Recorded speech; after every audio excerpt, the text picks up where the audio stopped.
தமிழ்நாடு அரசின் புதிய ஆட்சி அமைந்து இன்றோடு 5 நாள் ஆகிறது. பதவியேற்ற முதல் நாளிலேயே முதல்வர் விஜய் அவர்கள் கஜானா காலியாகிவிட்டது, அதற்கான வெள்ளை அறிக்கையை விரைவில் வெளியிடுவேன் என்று கூறினார்.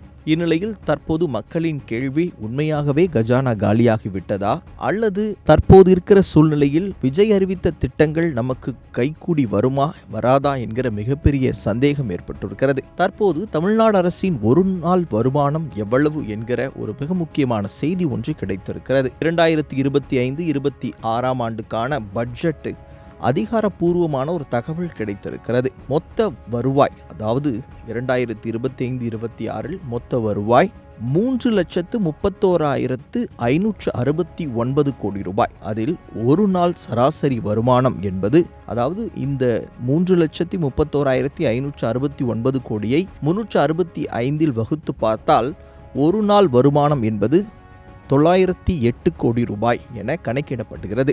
அதில் மிக முக்கியமான தகவல்கள் கிடைத்திருக்கின்றன. எந்தெந்த விதத்தில் இந்த வருவாய் நமக்கு கிடைக்கிறது என்கிற தகவல். முதலாவது, வணிக வரி மூலமாக 1,21,853 கோடி ரூபாய் கிடைக்கிறது. அதாவது மொத்த வருவாயில் 36.8%. டாஸ்மாக், அதாவது மதுபானத்தின் மூலம் கிடைக்கக்கூடிய வருவாய் 39,478 கோடி ரூபாய், அதாவது கிட்டத்தட்ட 12%, 11.9%. பெட்ரோல் டீசல் வேட் மூலமாய், அந்த வரியின் மூலமாய் கிடைப்பது 38,572 கோடி ரூபாய், அதாவது 11.6%. பதிவுத்துறை மூலமாக, ரிஜிஸ்ட்ரேஷன் மூலமாக, ஸ்டாம்ப் ரிஜிஸ்ட்ரேஷன் மூலமாக கிடைக்கக்கூடிய வருவாய் 25,067 கோடி ரூபாய், அதாவது மொத்த வருவாயில் 7.6 கோடி ரூபாய். வாகன வரி மூலம் கிடைக்கக்கூடிய வருவாய் 11,617 கோடி ரூபாய், மொத்த வருவாயில் 3.5% ஆகும். மின்சாரம் மூலம் கிடைக்கக்கூடிய வருவாய், மின்சார வரியின் மூலமாய் கிடைக்கக்கூடிய வருவாய் 9,180 கோடி ரூபாய், மொத்த வருவாயில் 2.8%.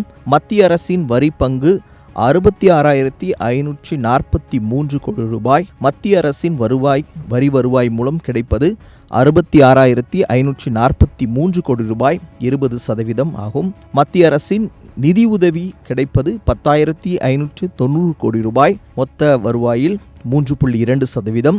பிற வருவாய், அதாவது ஃப்ரீ சர்வீசஸ் அண்ட் டாக்ஸஸ் மூலம் கிடைப்பது 8,669 கோடி ரூபாய், மொத்த வருவாயில் 2.5% ஆகும்.